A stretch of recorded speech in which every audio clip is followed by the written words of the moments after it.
Hello. Happy History Mystery Monday.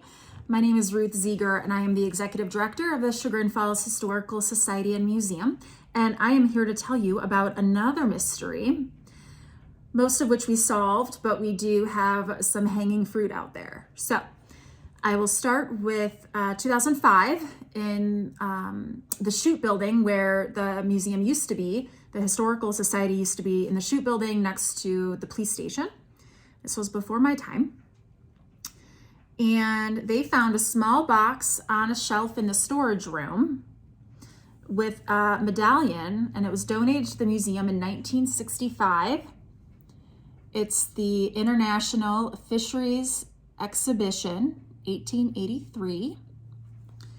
And inside we have a medal. You can get a good picture of it there. I'll have to post a picture of it in the comments because clearly this is not gonna be clear. So we have this medal. We received inquiry from a gentleman in Calgary, Alberta, Canada, back in 2005, and he wanted to know more about a folding boat that was built in Chagrin Falls in the 1880s. Did you know that Chagrin Falls was the folding boat manufacturer capital of the industry for many years? You didn't know that. So this man by the name of Frank M. Hunt had a company, and in 1879, 1880, they began to manufacture folding boats at the Ober Planing Mill over on Bell Street. And they would build these boats and send them all over the country. They also sent a lot to Canada. The Canadian government ordered many boats from them.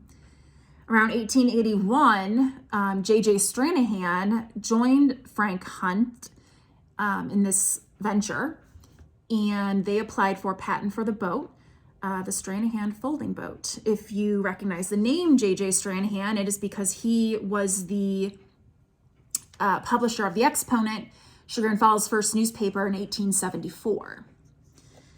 So he worked with him on this boat, and Frank took it to the exhibition, and after the exhibition, the boat was supposed to go to the Smithsonian for their fishery collection. To this day, we don't know where it is. I inquired with the Smithsonian right before COVID hit and had no luck. They couldn't find it. I'm going to email them again to remind them to look for it, to see where it is, because how cool would that be? So that's our mystery. The mystery is, where is this boat? I will try to find out and let you know. So the last mention of the Stranahan folding boat was in March 6th of 1890.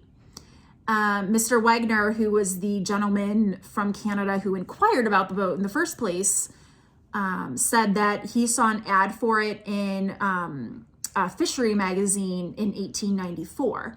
So we know the company didn't last for long here in Chagrin.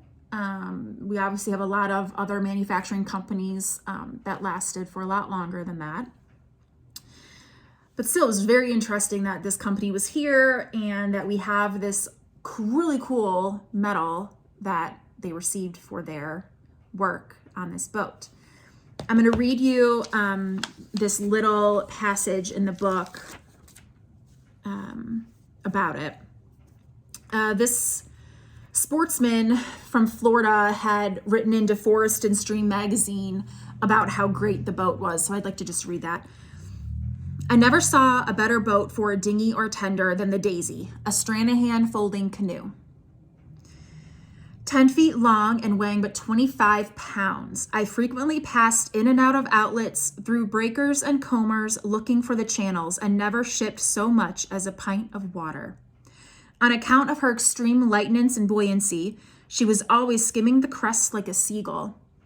We towed her astern the entire voyage, in all kinds of weather and in some pretty rough seas, but the Daisy was always right side up and dry, and moreover was no deterrent to our sailing.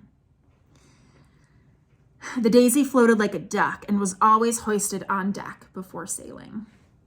So the book that I am reading this from is the Stranahan Folding Canvas Boat Company of Chagrin Falls, Ohio, by our wonderful Don Bearball and the volunteer staff here at the Society for their research that they printed in 2006. We also have a lot of the patents here at the Historical Society. And we printed them in this book here. And you can see here